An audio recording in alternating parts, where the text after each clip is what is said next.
Hey everybody, I'm Michael with 4GWoodcrafts.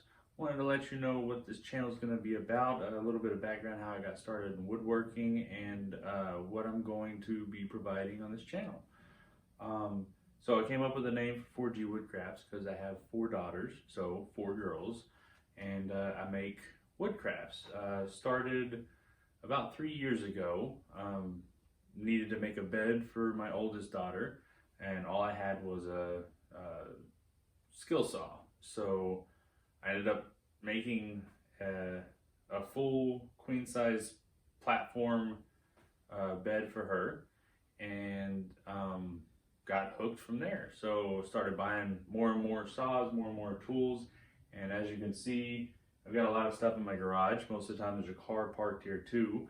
So that's one of the things I'm going to be focusing on for this channel, is to kind of give you some ideas on how to have a pretty much full wood shop in a very confined space and be able to stow everything.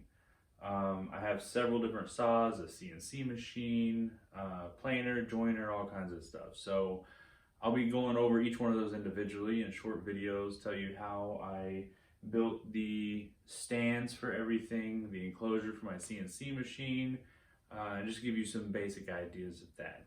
If you have any questions about anything you see in my shop, please feel free to let me know and I will get back to you. I look forward to hearing from you. Bye.